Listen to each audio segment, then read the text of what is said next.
Sure, you can stay up late tinkering with your Shopify store or have your friend's cousin design from a template for you. But what if you're serious about Shopify? The kind of serious where it's responsible for tens of millions of dollars of your business's revenue, both online and offline. You need a serious Shopify partner. That's why we at Add To Cart are so happy to be partnering with Convert Digital.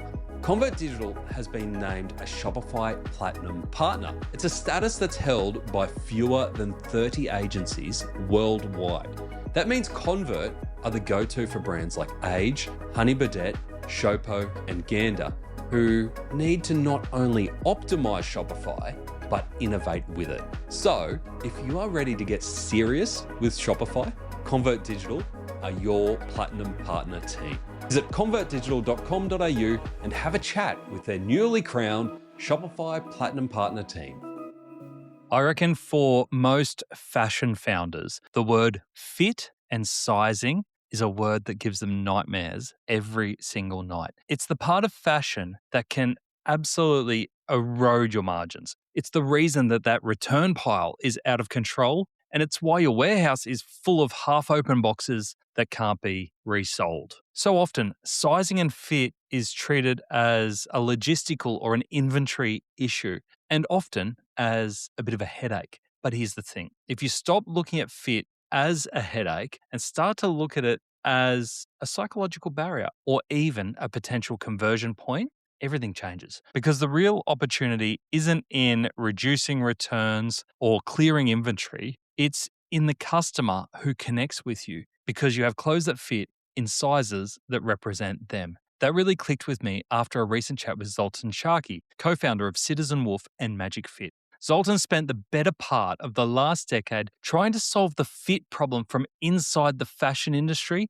which he thinks, in his own words, is just simply fucked. And he is taking a refreshing punt on a new way to do fitment. Zoltan put it simply, people who are size confident spend more money. That's pretty powerful when you start looking at it as a conversion opportunity, not a cost-saving exercise. So in this playbook, I want to pull together a few really great lessons from recent Add To Cart guests who have used sizing and fit to really power their growth and their conversion, to find new customers, to keep the ones that they've got, and to create a bit of a moat around their fashion business using size and fit at the core. We'll start with Zoltan's take. When you say the words out loud, it's kind of no surprise because, to your point, not even like brand to brand is obviously going to be different. There are no standard sizes in the industry. But then even like within a brand, like LSKD or Koto, for example, you can never be sure what size, like it's just such a minefield, right? And that's why we know that size is basically the driving factor for, I think it's 53% of returns was the stat that I saw, if not more. And I guess it's brand specific, but yeah, the lion's share of returns are fit related. So I could imagine too that it also becomes a little bit of a competitive edge. So as brands are worried about maybe traffic going towards marketplaces or potentially even to ChatGPT to transact in the not too distant future, having that ability to still deliver that experience on site, knowing that they know their product inside out and they've got a tool to help their customers find the right fit the first time. Because a lot of the time, it's not so much about the money. It's about the pain in the ass of having to return items when you think you've ticked something off your list, right? right. So there could be something there emerging for you as well around, well, we're actually going to make the website useful for you and give you a point of difference that you can't get on other channels. Yeah, absolutely. I think, the ChatGPT example it's really salient. Obviously, everyone's talking about it at the moment. I do see a world in which, you could have your Magic Fit passport and irrespective of, and like ChatGPT knows this, and irrespective of which brand you shop, if they're integrated with Magic Fit, then we can facilitate size within that experience. And I think moving forward, that's going to be really important. But one of the key advantages I think that we're ultimately selling to brands is fit as a strategic differentiator, which is, I think, what we're dancing around here. And because the thing that we're doing is Magic Fit exists on other brands' websites. It's in the pre-purchase experience, right? And so if you're anxious about size, traditionally you've had to interface with a size guide. Now, you're looking at me like someone who has looked at a size guide and gone, I don't fucking understand. Like, what? It's just tables and numbers and like, is it garment measurements or are these body measurements? How many people actually have a tape measure to handle? But even if you do, Nathan, nobody knows how to use it, Yeah. right? And that was exactly the starting point for us at Citizen Wolf 9 years ago, trying to create the Magic Fit algorithm was that, rubbish in, rubbish out. If we're doing made to measure and somebody tells me their chest is 100 centimeters and then I make them a garment that fits a 100 centimeter chest, but actually they got it wrong and their chest is 103 centimeters, then who's going to be responsible for the garment that doesn't fit? They're not going to own it. They're not going to say, oh, yeah, you're right. Sorry, that's on me. I measured myself poorly. No, they're going to be like, you suck. Your service sucks. Your product sucks. I want a refund. And so our starting point was we had to design out the measuring tape in order to make that experience of made to measure as frictionless as possible. Actually, although it turns out that logic holds for standard sizes. And because to your point, even if you've got the tape, and most people don't, but even if you do, most people can't use it properly or accurately. And so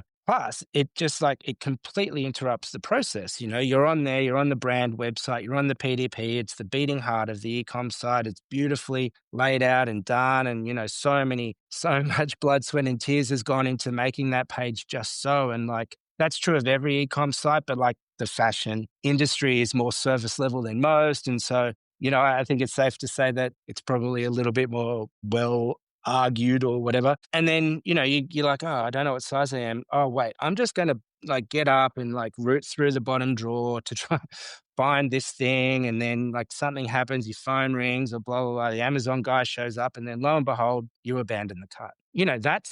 That's just reality. And maybe you go back at some point and you might finish that transaction, but you know enough about e-com to know that if you can get them just like end to end, like, You're not that important in their life that they're going to come back and give you a second, third, fourth visit. yeah, exactly. So you want to capitalize on the attention you've got. And so I think breaking that experience in any way is just is a bad start. So yeah, Magic Fit just makes it extremely seamless. Magic Fit basically eliminates size anxiety for the customer pre-purchase. I think the opportunity for us and sort of like the vision, I guess, for the product is to eliminate any anxiety pre-purchase within the fashion vertical. So, size is obviously the biggest one, but there's anxiety around color, there's anxiety around style. Like, does this style fit my body shape or suit my body shape, I should say? And then there's ultimately use case based stuff like, I'm going to run a marathon in Boston. I've never been there. It's in February next year. I don't know what the weather's doing. I don't know tell me what I need to wear kind of thing. So I think we have license to extend out from size, keeping that as the foundational kernel really, but extend out to allay any anxiety that the customer may feel pre-purchase. What I love about Zoltan's perspective is that it cuts straight through the noise. He's not backwards in coming forward, and he is adamant that sizing and fit, getting that right, is at the core of a great fashion business. Most brands treat fit as a post-purchase issue. Zoltan treats it as a pre-purchase emotion. He talks a lot about size anxiety, that moment where a customer likes the product, likes the brand, but doesn't trust the outcome. So they hesitate, or they bracket, or they bounce entirely. And the uncomfortable truth is this: you'll never see that in your returns report. That lost conversion is invisible. Fit isn't something to clean up after checkout, a problem to be created. It's something to solve at the customer's decision point. How do you create confidence and take away that anxiety? If customers don't trust the outcome, that you're not going to solve their problem or make them look spectacular, no amount of performance marketing is going to save you. In a similar vein, but with a slightly different business approach, was Joe Sharplin at AS Color.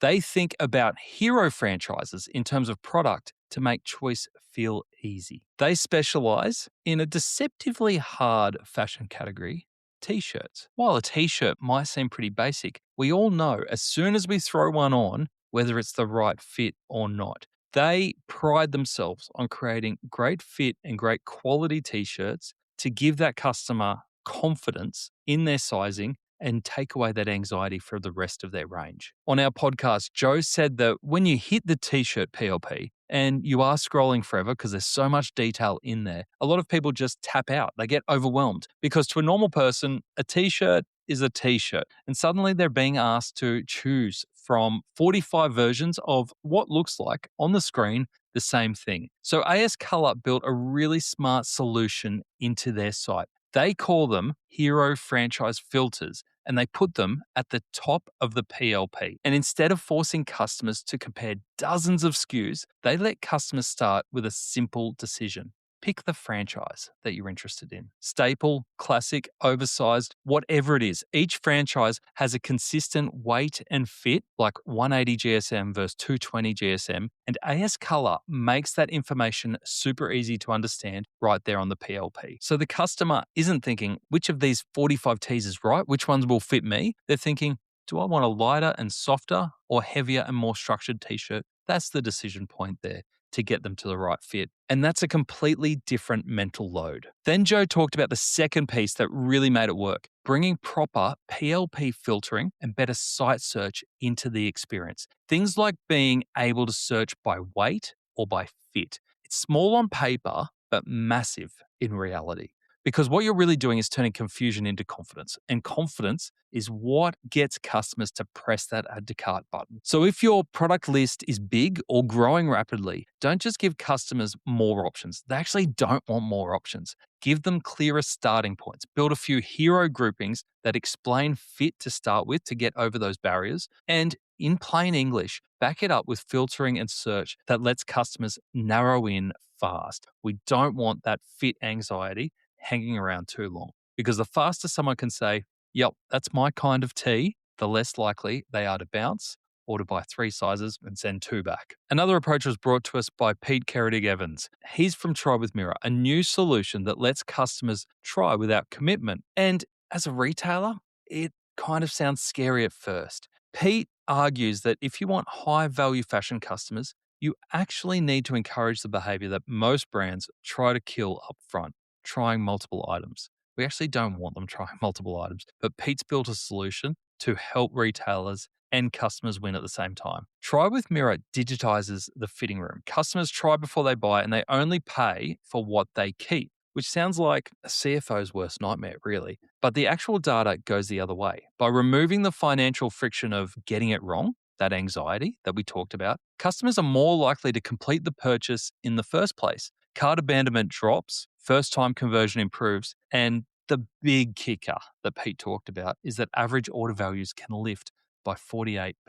That's what happens when you stop punishing customers for not knowing their size, and when you remove the anxiety that comes with, will this be right for me? Here, you're not giving up control and not necessarily even margin, but you're buying confidence. And buying confidence is something that every fashion retailer should be aiming for in that transaction period. If there's one thing that I hope this playbook makes clear, is that don't treat size and fit as a problem that you need to serve after the customer has transacted. Treat it as a conversion opportunity and a way to instill confidence before the customer has transacted. If you leave it to the end, it's way too late. Sultan showed us that when customers trust the outcome, they spend more and they convert faster. We all want that. Joe showed us that you can manufacture confidence just by structuring your range around fit pathways that customers actually understand and simplifies the decision process for them.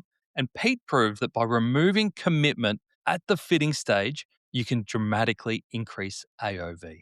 Different tactics, but all the same truth. When customers feel confident around fitment and size, that size anxiety goes away and you're set up to scale.